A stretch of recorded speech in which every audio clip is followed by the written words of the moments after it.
सशस्त्र बलों का एकीकरण जरूर होगा, चाहे जितना समय लगे। सेना प्रमुख ने बताया क्यों जरूरी है थिएटराइजेशन। सेना प्रमुख जनरल उपेंद्र द्विवेदी ने सशस्त्र बलों के एकीकरण थिएटराइजेशन की खुलकर वकालत की है और कहा है कि युद्ध के दौरान अगर हमें सभी एजेंसियों के साथ बेहतर समन्वय करना है तो आज नहीं तो कल ये काम करना ही होगा।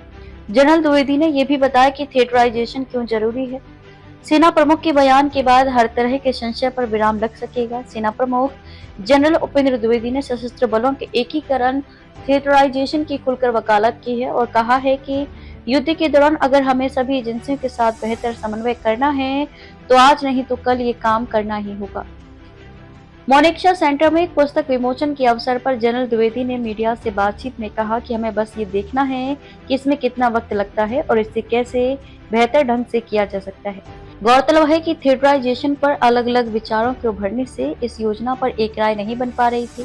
सेना प्रमुख के बयान के बाद हर तरह के संशय पर विराम लग सकेगा।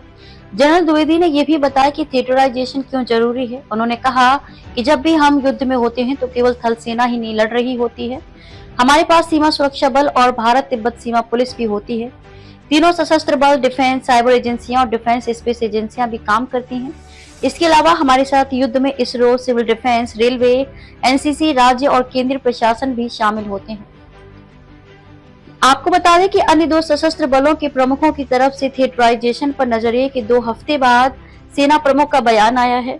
मऊ के आर्मी कॉलेज में अगस्त महीने में आयोजित 2 दिवसीय रणसंवाद सेमिनार में वायुसेना प्रमुख air chief marshal AP Singh और नौसेना प्रमुख एडमिरल दिनेश के त्रिपाठी ने थिएटराइजेशन पर विचार रखे थे और स्पष्ट किया था कि इस योजना को लेकर दोनों बलों के विचार भिन्न हैं। उन्होंने कहा कि ऑपरेशन सिंदूर के दौरान 72,000 एनसीसी नेशनल कैडेट कोर योद्धाओं ने स्वयंसेवक के तौर पर सिविल डिफेंस के लिए काम किया और सपोर्ट सिस्टम बनने में सबसे आगे रहे। यूक्रेन का उदाहरण देते हुए उन्होंने कहा कि राष्ट्रीय सुरक्षा केवल सैनिकों का ही काम नहीं है, बल्कि देश की रक्षा में आम नागरिकों को भी जिम्मेदारी उठानी पड़ती है।